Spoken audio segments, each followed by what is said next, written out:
दोस्तों, भूमध्य सागर से आई सबसे बड़ी और विस्फोटक खबर इस वक्त पूरी दुनिया को दहला रही है। जिस तनाव को लेकर आशंका थी, वो अब युद्ध की दहलीज पर खड़ा है। भारत और तुर्की के बीच चल रहे इस महाटकराव में अब एक ऐसी तीसरी शक्ति की एंट्री हुई है जिसने माहौल को सुलगाने का काम किया है। नाटो ने अचानक इस समंदर में कूदकर न सिर्फ तुर्की और भारत बल्कि पूरे वैश्विक समीकरणों को पलट दिया है। कल तक खुद को समंदर का सुल्तान समझने वाला तुर्की आज बुरी तरह से घिर चुका है, क्योंकि नाटो के इरादे अब किसी को समझ नहीं आ रहे हैं। क्या नाटो भारत के खिलाफ है या फिर तुर्की को ही छूना लगा रहा है? पिछले 24 घंटों में भूमध्य सागर में 150 से ज्यादा युद्धपोतों की घेराबंदी हो चुकी है। जिब्राल्टर से लेकर स्वेज नहर तक हर रास्ता सील कर दिया गया है। नाटो की आक्रामकता ने साफ कर दिया है कि अब ये मामला सिर्फ भारत तुर्की का नहीं बल्कि विश्व युद्ध की तैयारी जैसा है। लेकिन इस आग के बीच भारत ने एक ऐसा ऐतिहासिक फैसला लिया है जिसे देखकर दुनिया की आंखें फटी की फटी रह गई हैं। भारत ने दिखा दिया है कि वह किसी भी कीमत पर पीछे हटने वाला नहीं है। तो आखिर क्या है नाटो का असली एजेंडा? भारत ने अब तक का सबसे बड़ा सामरिक कदम क्या उठाया है और कैसे अमेरिका की पूरी रणनीति भारत के सामने ध्वस्त हो गई है? दोस्तों, भूमध्य सागर से आई सबसे बड़ी और विस्फोटक खबर इस वक्त पूरी दुनिया को दहला रही है।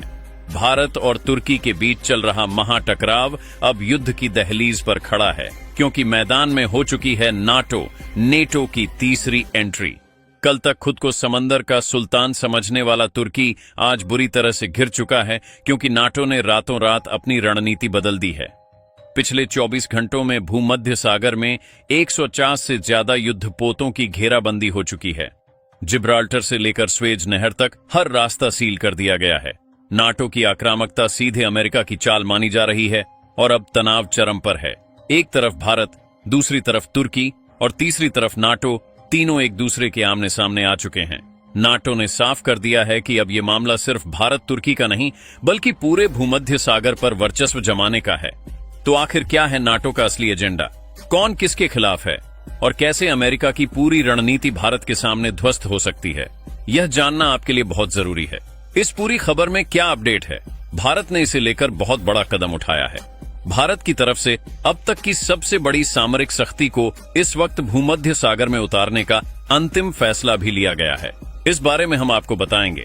भारत ने इस वक्त न सिर्फ अपनी कूटनीतिक क्षमता का परिचय दिया है बल्कि अपनी सामरिक शक्ति का सबसे बड़ा प्रदर्शन अब भूमध्य सागर में शुरू कर दिया है। दुनिया को यह उम्मीद थी कि नाटो के हस्तक्षेप के बाद भारत इस पूरे घटनाक्रम से पीछे हट जाएगा और अपने युद्धपोतों को भूमध्य सागर से वापस बुला लेगा, लेकिन भारत इस इरादे में नहीं है। भारत ने जो कदम उठाया है वह पूरी दुनिया को अचंभित कर रहा है और भारत की इस उपलब्धि के लिए एक जय हिंद तो बनता है। तुर्की को लगा कि उसे नाटो का समर्थन मिल जाएगा तो वह भारत को पराजित कर देगा, लेकिन तुर्की का यह पूरा प्लान विफल हो चुका है।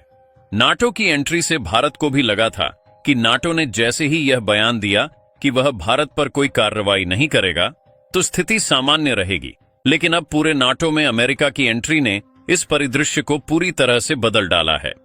अब तक नाटो में Britain, Europe, France, Italy, Germany जैसे देश फैसले ले रहे थे, लेकिन अब नाटो का सबसे अहम सदस्य यानी अमेरिका इस पूरे घटनाक्रम में शामिल हो चुका है। अमेरिका की एंट्री से अब नाटो की रणनीति बदल गई है। जो नाटो अब तक बचाव कार्य के लिए उतरा हुआ था, वही नाटो अब आक्रामक हो चुका है। नाटो ने अपने पूरे प्लान को बदल दिया है। अब तक कहा जा रहा था कि वह भूमध्य सागर को सुरक्षा देने जा रहा है, लेकिन यहां अब नाटो के इरादे बिल्कुल बदल चुके हैं।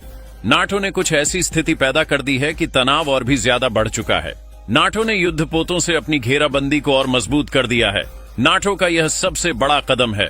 भारत को यह लग रहा था कि नाटो कोई सकारात्मक कदम उठाएगा, तभी नाटो ने अचानक अपनी चाल पलटते हुए युद्धपोतों के जरिए पूरे भूमध्य सागर की घेराबंदी कर दी है।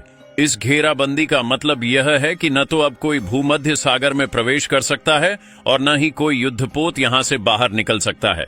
इस वक्त भारत के 4 युद्धपोत भूमध्य सागर में मौजूद हैं।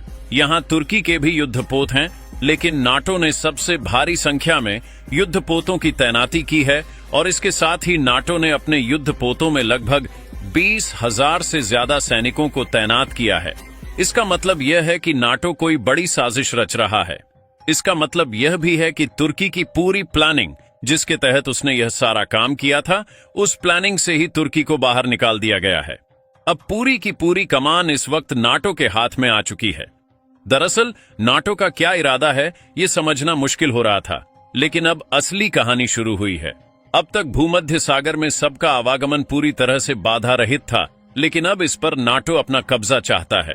नाटो ने बहुत बड़े इरादे के तहत यह पूरी प्लानिंग को अंजाम दिया है। नाटो को लगा कि अगर वह सामान्य तरीके से भूमध्य सागर में उतरेगा तो पूरी दुनिया उसका विरोध करेगी, लेकिन जब यहां तनाव की स्थिति होगी और उस वक्त नाटो की एंट्री होगी तो तनाव को नियंत्रित करने के बहाने नाटो अपना स्थायित्व जमा देगा। दरअसल नाटो ने अब बहुत बड़ा फैसला लिया है। इस वक्त नाटो में अमेरिका के राष्ट्रपति ने कई देशों के साथ बैठक की है और फैसला सुनाया गया है कि अब भूमध्य सागर में नाटो अपनी सेना को स्थायी रूप से रखेगा। यानी नाटो अब भूमध्य सागर में स्थायी रूप से अपनी सेना उतारने वाला है, जो न सिर्फ भूमध्य सागर में प्रवेश और निकास को नियंत्रित करेगी, बल्कि यह भी देखेगी कि दुनिया के किन देशों का व्यापार इस जगह से होता है। खैर, इस बात को लेकर अब बवाल और भी ज्यादा बढ़ चुका है। बवाल बढ़ना स्वाभाविक भी है, क्योंकि जो रास्ता अब तक पूरी दुनिया के लिए मुफ्त था और जिसकी स्वतंत्रता के लिए भारत ने तुर्की के साथ यह पूरा घटनाक्रम किया, अब उसी रास्ते पर नाटो अपना आधिपत्य जमाने की कोशिश में लगा हुआ है। नाटो इसे अपने नियंत्रण में लेने की कोशिश में लगा है। अगर इसे कहा जाए तो यह नाटो नहीं, बल्कि पूरी की पूरी प्लानिंग अमेरिका की चल रही है।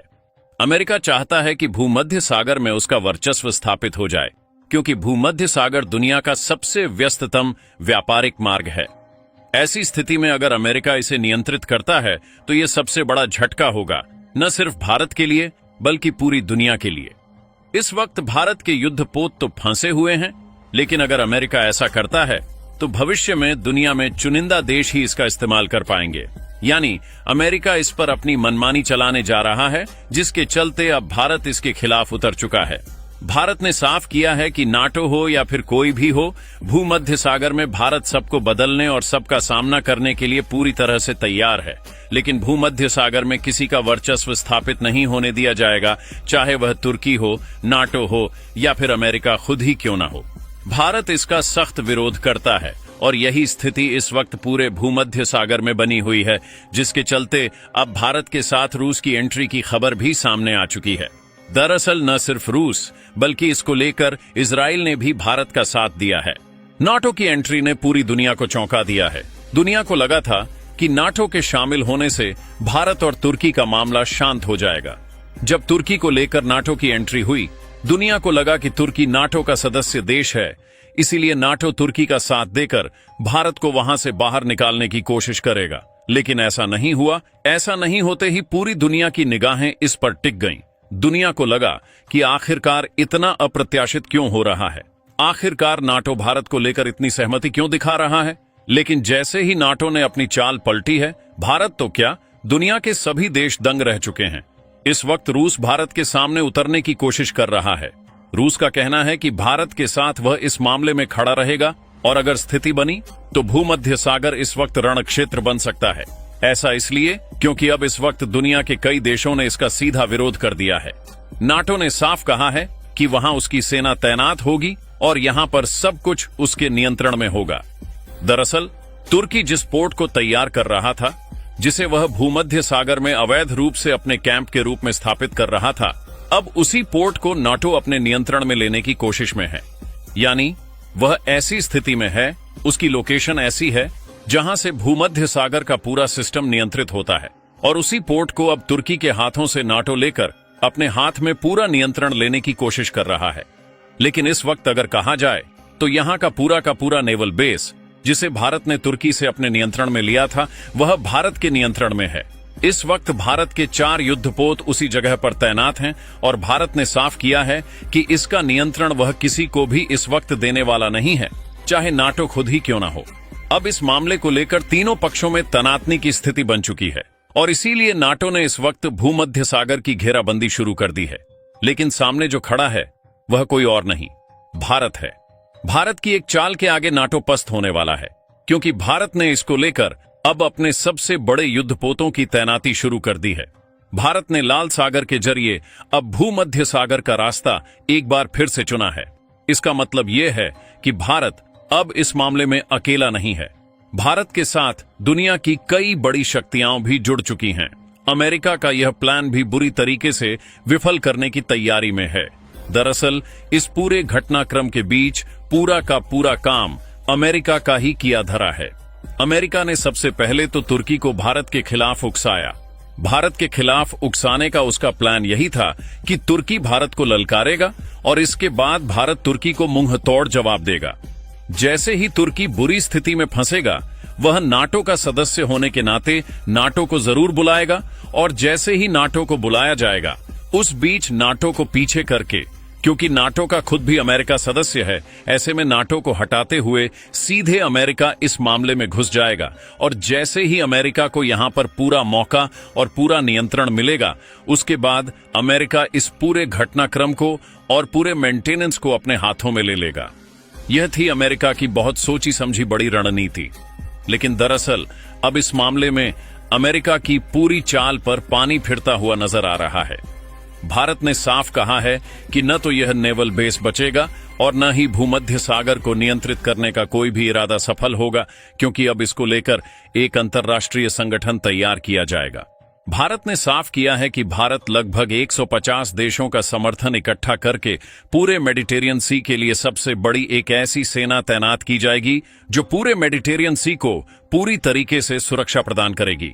न सिर्फ सुरक्षा प्रदान करेगी, बल्कि पूरे मेडिटेरियन सी के रास्तों को जो चीजें ब्लॉक करती हैं, उन्हें भी साफ किया जाएगा।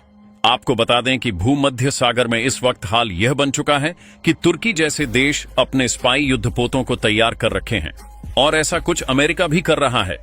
स्पाई युद्धपोतों के जरिए न सिर्फ मेडिटेरियन सी को नियंत्रित करने की कोशिश की जाती है, बल्कि यहां के आयात निर्यात और व्यापार के रास्ते से आने वाले युद्धपोतों को लेकर के साथ साथ जो कार्गो शिप हैं, उन पर भी नियंत्रण जमाने की कोशिश करते हैं। बता दें कि समुद्री लुटेरों की संख्या भी इस जगह पर बहुत है और इसको लेकर भारत ने सीधे साफ किया है कि अब इस जगह पर किसी का वर्चस्व न चलेगा और न ही चलने देगा, क्योंकि अब इस मामले को लेकर भारत ने संयुक्त राष्ट्र में भी बात रख दी है। भारत ने कहा है कि तुर्की की और न ही अमेरिका की और न ही नाटो की भूमध्य सागर किसी एक की बपौती नहीं है, इसीलिए यहां पर नियंत्रण करने का और अपने नियंत्रण में लेने का भूमध्य सागर को सपना सभी छोड़ दें, चाहे वह नाटो हो या फिर तुर्की हो। और इसको लेकर अब सभी देशों ने भारत के समर्थन में भी हाथ उठा दिए हैं। इस वक्त समर्थन को लेकर दुनिया के तमाम बड़े देश, सबसे ताकतवर देश जिन्हें कहा जाता है, वह भारत के साथ खड़े हो चुके हैं। चीन ने साफ कहा है कि वह भारत के साथ है इस मामले में। उधर रूस ने भी भारत को लेकर सीधे समर्थन दिया है। जापान ने भारत को लेकर सीधे हाथ उठाया और साथ ही ऑस्ट्रेलिया ने भी सीधे भारत का समर्थन किया है। वहीं अगर बात करें दक्षिण पूर्व एशियाई राष्ट्र यानी इंडोनेशिया, म्यांमार, वियतनाम, जो भारत के दम पर खड़े होते हैं, इन देशों ने भी भारत को सीधे सपोर्ट दिया है और कहा है कि इस वक्त भारत की ताकत उसकी न सिर्फ सामरिक शक्ति है, बल्कि इन देशों का समर्थन भी बन चुकी है।